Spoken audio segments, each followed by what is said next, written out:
લખેલું છે? એસએસ યાદ રાખવું અને ભણાવવું બે નો બોરિંગ વધાર્યો છે. તો હવે આમાં આ વાત સાવ કોણે ખોટી પોતાના છે. પિતાનો વિસ્તાર આ નહોતો વાતને ખોટી વધાર્યો? પ્રૂવ કરવા માટે વેરી ગુડ. બિંદુ અમે સરના એક એરોમાં રાખી દ્યો. એક્ટિવિટીથી એસએસ ભણાવ્યું અને એના માટે અમે આવી રીતે એક્ટિવિટી બેઝ લર્નિંગ કર્યું. શરૂઆતથી કહું તો હું ખુશાલી જોશી ફ્રોમ હાલરિયા પ્રાઇમરી સ્કૂલ. મેં એક યુઝ થયેલું ચાર્ટ પેપર લઈ લીધું અને એને કટિંગ કરી લીધું અને એમાંથી આવી ચીટ્સ બનાવી લીધી. આ કામ મેં ઘરે જ કર્યું હતું જેથી કરીને હું સ્કૂલે મારો ટાઈમ એક્સપ્લેનેશનમાં આપી શકું. સ્ટાર્ટિંગમાં સ્ટુડન્ટ્સને બધું સરસ રીતે એક વખત રિવાઇઝ કરાવી દીધું. Chapter I have already explained to them. અને પછી એ બધી જ ચીટ્સ ક્લાસમાં દરેક સ્ટુડન્ટ્સને ડિસ્ટ્રીબ્યુટ કરી દીધી.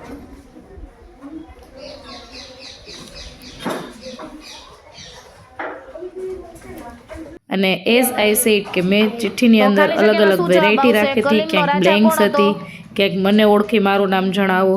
એટલે એવી રીતે સ્ટુડન્ટ્સની ક્યુરિયોસિટી વધારવા માટે એમની પાસે જ મેં એમાં આન્સર લખાવ્યા.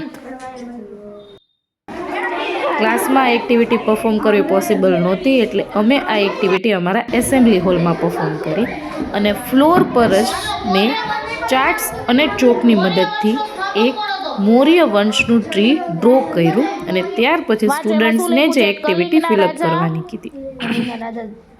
જયંતને હરાવ્યો. તો કોણે કલિંગના રાજા જયંતને હરાવ્યો? તો આમાંથી અને એક પછી એક સ્ટુડન્ટ્સને બોલાવી અને જે રાજાની વાત એમની ચિઠ્ઠીમાં હોય એ રાજાના બોક્સમાં એમને એ ચિઠ્ઠી રાખવા માટેનું કીધું. ચલો, ગ્રીક રાજા સેલ્યુલસ ઓલ નિકેટરને કિંગ્સ કોણે વર હરાવ્યો? તો મેન્શન્ડ આમાંથી ઓન ધી ફ્લોર. મૂકો હાલો ચંદ્રગુપ્તના ખાનામાં. 24 વર્ષ. બોલો, કોણે 24 વર્ષ શાસન કર્યું હતું? સ્ટુડન્ટ્સને આમાં બહુ જ મજા આવી અને એક પછી એક એ લોકો ફટાફટ આવી અને આ રાખતા હતા. Very good. હાલો ચંદ્રગુપ્તના ખાનામાં મૂકો. જે સ્ટુડન્ટ્સને યાદ કરવામાં પ્રોબ્લેમ થતો હતો એ સ્ટુડન્ટ્સને અમે બીજા સ્ટુડન્ટ્સની હેલ્પ લેવડાવીને અને થોડીક એડવાઇસ આપીને પણ એક્ટિવિટીમાં પાર્ટિસિપેટ કરાવ્યું. બિંદુસારનો દીકરો કોણ હતો? તો કે સુશીમ અને અશોક. એમાંથી કોણે પોતાની પુત્રીને પુત્રને મોકલ્યા હતા? Very good. મૂકો અશોકના ખાનામાં. In the and we notice કે સ્ટુડન્ટ્સને આમાં બહુ જ મજા આવી.